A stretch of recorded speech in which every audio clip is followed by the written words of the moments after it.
What is going on, Nuggets Nation NBA fans? My name is Tom Leuthner. Welcome back to another episode of Nuggets Today, presented by Fan Arch.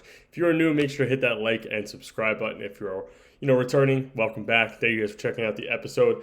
Let me know if you guys want me to cover anything down below in the comments. But I'm going to start with what seemed to be a fan favorite last episode, and that is a rant about David Adelman. I am finding it so hard to really hop and stay on the trend of loving David Adelman. I love Mike Malone. If you guys have been following me since day one, I love Mike Malone. I'm a New York guy. He's a New York guy. There was something about him that just, I thought he was fiery, brought passion, and I like the newer coach. Go ahead and attempt to make him into a prodigy, and I think that he could be, but. 2 games in a row. Jalen Pickett's getting minutes in a game you lose 2 games ago now, and minutes that mattered. I mean, you need buckets later on in the game. He's getting in the game, and I know Strother's hurt, so it restricts you a little bit. But this game, you go ahead, you barely beat the Pelicans. You beat them 125-118, and we'll get to that in a little while and why you beat the Pelicans. You go out there with your starting 5. You're missing Aaron Gordon. Aaron Gordon's going to sit. You're missing Christian Brown. And you have a pretty good bench. You have Bruce Brown, Tim Hardaway, Jonas Valanciunas. You have Spencer Jones, who's been proving himself defensively. And you know who you start? You start Zeke Naji, a guy who every single Denver fan in the last 3 years has been begging this organization to get him off the team. And guess what, David Adelman? Playing him isn't going to win you games. Playing him is not going to make his trade value go up, especially when he goes 0 for 3 from the floor. You're letting the guy shoot. His 2 points came off free throws. Sure, he grabbed 4 rebounds. He had his block. He had his 2 steals, but he also had 2 fouls. The entire starting 5, or 3 of the 5 starters, were plus in the box score when it came to their plus minus. You had Jokic at +9. You had P. Watt, who I'll get to in a little bit, at +3. You have Cam Johnson at +2. You have Jamal at -2, which okay, he's on the floor. Sometimes you're losing here and there. You have Zeke Naji at -18.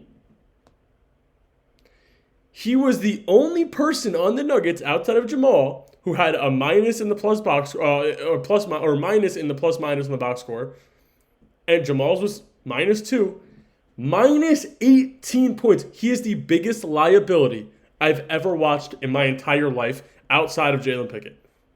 What are we doing? And I know that you want to test these guys out. You want to test these lineups out. Start Spencer Jones. Start Tim Hardaway. Start the guy who you brought back to win that helped you win a championship a few years ago in Bruce Brown. Start Hunter Tyson. I don't care. At least he could shoot a little bit. Listen, I know that the end of that bench is slim, especially with missing 3 guys right now in Strother, Cam, and Strother, AG, and Christian Brown, but Zeke Naji, and he played 27 minutes. What are you playing him 27 minutes for? Get him in. You realize he sucks. Get him back out. And no offense to Zeke Naji. Listen, I liked you a good amount of time ago. But no, David Adelman, no. We're not doing this. Please do not get everybody off of your bandwagon, your hype train, because people were hyping you up. People loved you. Don't get them off. Don't get them on your bad side by doing things like this. And I know it's a winnable game, but there's no winnable games in the NBA. You go into this game thinking it's a winnable game. You go into the Bulls game thinking it's a winnable game. So you're playing Jalen Pickett. You're playing Zeke Naji. Well, guess what? In a winnable game, you're going down to the wire and barely beating this team. You beat them by 7 points. A team you probably should have beaten by 13 to 15 to 18 to 20. So I don't know. I'm trying to stay on the positivity hype train of David Adelman. I'll get to my positive statements in a minute, but you can't be doing that. You can't be playing Pickett. You can't be playing Zeke Naji, especially in minutes that matter. But you can be playing a guy like Peyton Watson, who, man, he's proving. Listen, I think that there's been so much talk about with Clutch Sports, the signing there, and just the trade deadline and what Denver needs to do and how they're lacking at the bottom of the bench, what's going to happen. And one name that's been in there strictly because of the non-extension was Peyton Watson. But Peyton Watson continues to prove that I guess he does want an extension from Denver. It just matters. It just, I guess, depends on how much Denver's going to offer him and how much he wants to take. But he has an amazing game tonight against a team who's defensively pretty sound. 32 points, 12 rebounds, 3 assists. He shot 5 for 9 from the three-point line. He shot 13 for 19 from the field, 1 for 1 from the free throw line. The only negative side of his game was the fact that he put up 4 turnovers. But if you look at the box score and you go to the turnovers, Nikola Jokic putting up 9 turnovers is way worse than Peyton Watson's 4. So I'm not even mad about the 4 turnovers, especially when you have the most points on the team at 32 points. You have the most rebounds on the team at 12 rebounds. You have a good amount of assists and 3 assists, and you shot the best percentage. You shot 13 for 19. You missed 6 shots. You missed 4 threes. You shot over 50%. That's what Denver wants to see from you. That's what Denver needs to see from you in order to give you the extension, because they think that the bench is lacking offensive ability. And if you can show that you're offensively capable to play on this team, Denver's going to re-sign you, or they're going to do their best to. And if not, then they're going to get a haul for you. So regardless, it's going to be a win for Denver, whether they keep him or not. I'd rather them not overpay for him. I do want to see him back in a Denver jersey, but I also think that we need to see more of the offensive consistency. Obviously, playing 34 minutes and getting more of a green light with 2 of the starters out is going to be a big factor for him. But at the same time, like I said, I would love to see more offensive consistency from Peyton Watson, even if that's in the 12-point per game range off the bench. Because then you know that you're a championship caliber, and you know that you're getting a guy who's offensively capable and defensively sound.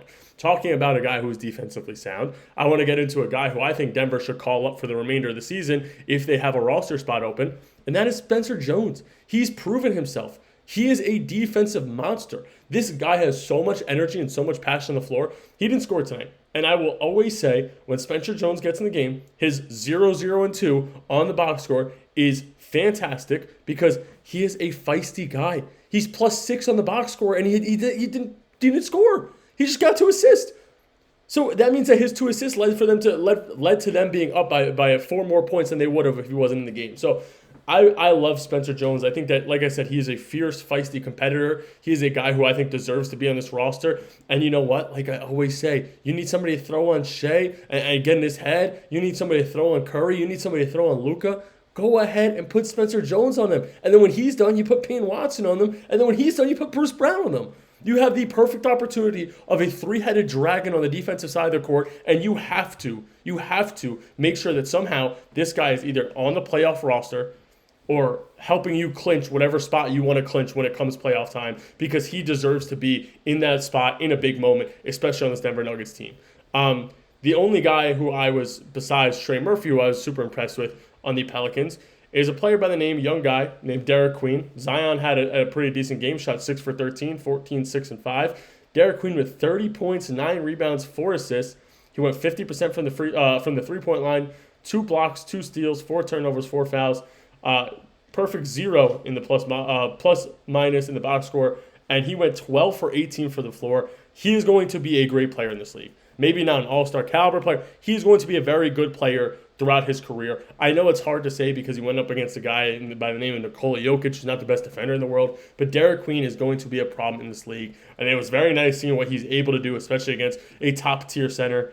And the shooting percentage is just amazing, 12 for 18. How can you beat that? But I think he's going to be a very good player. Like I said, Trey Murphy also, the three-point shooting was a little off, but he went 50% from the field, 23, 2, and 3. He also had 1 block and 5 steals. So kudos to Trey Murphy, another guy that Denver, I think, was going to try to go after in the offseason if it weren't for Cam Johnson. But that is all I got for you guys today, Nuggets Nation. Make sure to hit that like and subscribe button. If you guys want me to cover anything, let me know down below, and I'll get to that next episode. And I'll catch you guys later.